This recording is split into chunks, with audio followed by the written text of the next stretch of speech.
Ajuda a gente, se inscreve no canal e curte o vídeo. Para tentar trazer inovação para o mercado. Então, na verdade, é um processo muito, muito rico. Então, a gente tem aprovação temporária pela Resolução 135, que é a de bolsas e balcão organizado, sendo que a gente é balcão organizado, né? E a gente tem aí 2 anos de sandbox para depois sair com a licença definitiva, né? E uma estrutura muito robusta dentro da própria Before, tá? A gente poderia até ter pedido mais dispensas para a CVM. Não foi o caso. Que não foi o caso. Então, da mesma forma que a B3 tem a BSM, que fiscaliza a própria B3 e os participantes, enfim. A gente tem uma área de supervisão dentro da Before que responde para um conselho independente, ou seja, não responde... A Patrícia é CEO da Before, essa área não responde para a Patrícia. Tem um conselho independente e essa área supervisiona a operação da própria Before, das empresas, de todos os participantes. Todas as nossas regras. E a gente tem 30 documentos, mais ou menos, aprovados com a CVM 1 a 1, discutidos, revisados e aprovados, que é o que regem a nossa operação em linha com as resoluções de mercado. Então, na verdade, tem muita observância. E a gente, até o que a gente publica em mídia social, a gente precisa, antes de publicar, passar para o comitê do sandbox o que a gente está fazendo e como está fazendo. Então, assim, isso para o investidor no final do dia é ótimo. Porque, segurança, né? Justamente. Pô, muito bom. Tiago, me corrija se eu estou errado. Nos Estados Unidos, você consegue abrir um IPO e abrir mão de 50+1 da sua empresa e ainda você continua detentor da sua empresa, né? Não é detentor, não é isso. Sei lá, você ainda você é detentor da empresa com 1%. Mas ainda você comanda a sua empresa. Não, o que você está falando é sobre manter o controle da empresa. Isso, o controle. Sim, dependendo da estrutura societária que você tiver, Golden Shares... Na B3 não tem como acontecer isso, né?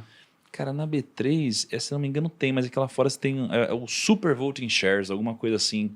Tem alguma coisa que aqui não tem e lá tem. É essa daí, não é? Aí eu queria saber se tem essa diferença também, porque, sei lá... Mas daí é uma pergunta bem... Qual é a chance de ser aplicado aqui, não, cara? É que tipo assim, startup, geralmente, quando ela... Você tá querendo parecer inteligente hoje? Não. É que quando a gente investe em startup, fake os caras, eles abrem mão da maior parte das ações dele para fundos. Tipo, tem fundo que tem 20, tem fundo que tem 30, eles já estão menos de 50+1. Sim. Aí eu queria saber se, eles têm que ter 50+1 para...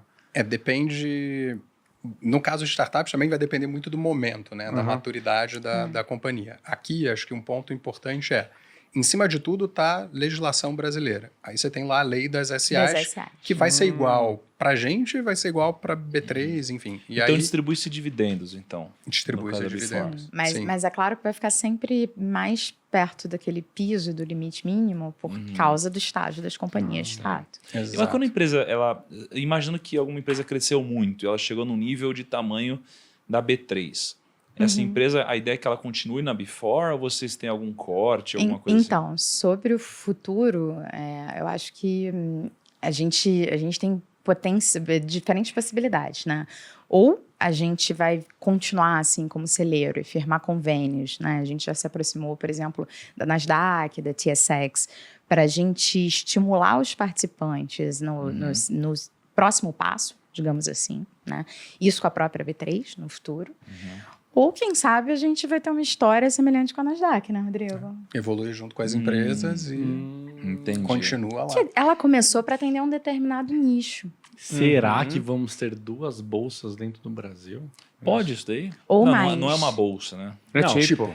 Não. Hoje é tipo, mas se até lá, quem se ela sabe? evoluir com as empresas, ela vira uma bolsa. Até lá, quem sabe? E a B3? Como que a B3 vê isso? Afinal, né? Que a gente tá falando aqui tipo, a gente tá brincando aqui. Como que a B3 vê isso? Olha, a gente já teve alguns fóruns, né? Com o próprio Gilson lá na BGC, conversando. Já tivemos lá na B3 conversando. Eles vão acompanhar de perto, né? Quando vocês começarem a crescer demais, eles vão assinar um cheque e tá tudo certo, né? Não sei. É tudo brother, então é Futuro tudo, a Deus tipo... Não sei. Institucionalmente, o relacionamento é bom. Que bom. Você vê que a Patrícia, ela às vezes, né? Você viu só? Essa pergunta eu não quero responder. Patrícia Dove, ela Dá um... Beleza, tranquilo. Dá pra gente ver os IPOs que vão sair aí? Dá pra gente ter um horizonte de empresas que vão entrar aí? Dá pra gente dar uma ideia de quantidade. Então, a gente tem uma expectativa aí até final do primeiro semestre, de ter aí pelo menos... Hoje a gente tem a Engravida, que é Baby One, que está listada já, está rolando já uma oferta pública e a gente espera aí ter mais Que é uma umas empresa 3. que o Thiago gosta. Uma pessoa Não gosta vamos dar muito. spoiler, segura aí. Não hein? pode falar. Não, é porque a gente vai conversar sobre isso em outro momento. Outro dia, Deus não dá do spoiler. céu. Mas olha só, tá no ar e tá rolando. Ai, meu Deus. E, cara, é que a gente não sabe ainda. Não tem um book formado ainda, né? De preço, né? Tá formando o preço, né? Então, é diferente. Na verdade, diferente. diferente o IPO que você tem o book e vai formando preço. Aqui, como a gente vem de uma regulação do crowdfunding, o preço já está dado. E esse preço aí, ele é quantas vezes EBITDA, receita? Aí vai depender muito da companhia. Mas Não, supondo dessa companhia Não, aqui, vocês falando falam de- que eu vou gostar. é uma companhia que está em mais ou menos 2 vezes receita. 2 receita. Uma empresa de um segmento começo é uma empresa de quanto de margem, mais ou menos?